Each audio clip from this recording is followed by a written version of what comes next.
Video content কেন স্থায়ী পেশা হিসেবে নেওয়া উচিত নয় এ প্রসঙ্গে কিছু কথা। আপনারা অনেকেই জানেন একসময় আমি প্রতিদিন ভিডিও পোস্ট করতাম, সেগুলো লক্ষ থেকে কোটি ভিউ হতো। এক বছরে ভিউ হয়েছিল প্রায় 6 কোটি।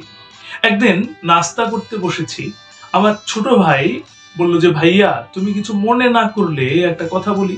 আমি বললাম বলো। সে বলল তুমি কি খেয়াল করেছো টেলিভিশনে সবচেয়ে বেশি জনপ্রিয় উপস্থাপক বা সংবাদ পাঠকরাও প্রতিদিন অনুষ্ঠান করেন না? কেন করেন না জানো? ওটা নিয়ে তো ভাবিনি। আমি বললাম। ছোট ভাই বলল আমার ধারণা এটা তারা করেন না কারণ হিউম্যান সাইকোলজি বলে মানুষ প্রতিদিন মিডিয়ায় এক চেহারা দেখলে বিরক্ত হয়। এমনকি টম ক্রুজ হলেও বিরক্ত হয়। The more you will be visible, the more you will be cheaper. তুমি যত বেশি দেখা দেবে তত বেশি সস্তা হয়ে যাবে। পরদিন 2024-এর জুন মাসে ঘোষণা দিলাম আমি আর নিয়মিত ভিডিও পোস্ট করব না। কথা রাখতে পারিনি, এখনো নিয়মিতই করছি। তবুও ভিডিও কন্টেন্টকে যারা পেশা হিসাবে নিতে চান তাদের আমি এই কথা বলতে চাই, আপনাকে দেখতে দেখতে মানুষ একসময় বিরক্ত হয়ে যাবে এবং এতে আপনার আজকের আকাশচুম্বী আয় একদম পাতালে নেমে যাবে। যে মুহূর্তে অডিয়েন্স কমে যাবে ঠিক সেই মুহূর্তে স্পন্সররা হাত গুটিয়ে নেবেন। তারা কখনো মরা হাতির পেছনে ইনভেস্ট করবেন না। তারা চলে যাওয়া মাত্র টাকা আপনার বাড়ির ঠিকানা ছুঁড়ে ফেলে দেবে।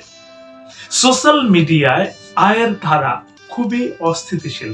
এসব প্ল্যাটফর্ম ঘন ঘন নীতি বদলায়, পেমেন্ট কমিয়ে দেয়। ফেসবুক ইদানিং তাই করছে বলে জানি। ফলে গত বছর যা আয় হতো তা এখন প্রায় অর্ধেক বা তার চেয়েও কমে গেছে। আপনার এরকম অস্থিতিশীল প্ল্যাটফর্মের উপর নির্ভরশীল হওয়া চরম বোকামি হবে। অস্থির মাঝির নৌকায় বুদ্ধিমান মানুষ কখনো যাত্রী হয় না। এটা খুব কম্পিটিটিভ জায়গা। প্রতিদিন নতুন নতুন কন্টেন্ট ক্রিয়েটর আসছেন, ভিডিও বানাচ্ছেন, কিন্তু স্পন্সর প্রতিদিন নতুন নতুন তৈরি হচ্ছে না। আপনার ভিডিওতে ব্যবহার করার জন্য টেস্ট টিউবে প্রতিদিন নতুন বিজ্ঞাপন দাতাও জন্ম দেওয়া হচ্ছে না। তাই মার্কেটের রেভিনিউ ভাগ হয়ে যাচ্ছে। ফলে ভিডিও ক্রিয়েটরদের রোজগার কমছে এবং কমবে।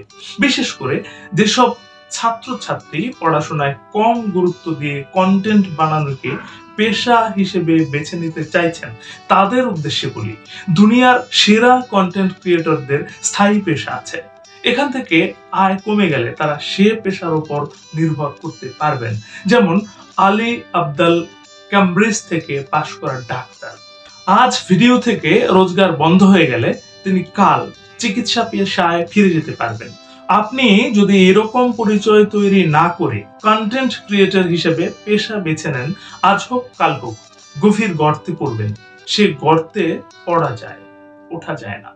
দেশে কন্টেন্ট ক্রিয়েটর হিসেবে গত বছর যারা দেশ কাঁপাতেন তাদের অনেকেই এখন হারিয়ে গেছেন বা টিমটিম করে জ্বলছেন। এটা অনেক বড় শিক্ষা। আমি উচ্চাভিলাষী তরুণ ক্রিয়েটরদের এটা মনে রাখার অনুরোধ জানাই। দর্শক কিন্তু সেই ক্রিয়েটরের ভিডিও বেশি গ্রহণ করে যার মজবুত ব্যাকগ্রাউন্ড আছে। তারা ভাবেন ও আলী আব্দাল ও তো ক্যামব্রিজে পড়েছে, ওর কথা শোনা যায়, সে ফালতু কথা বলবে না। এরকম শক্ত পরিচয় ছাড়া ক্রিয়েটর হিসেবে সফল হওয়া খুব কঠিন। এমনকি আমাকেও অনেকে জিজ্ঞাসা করেছেন আপনার আসল পরিচয় কি? ভালো ব্যাকগ্রাউন্ড না থাকলে মানুষ পাত্তা দেয় না।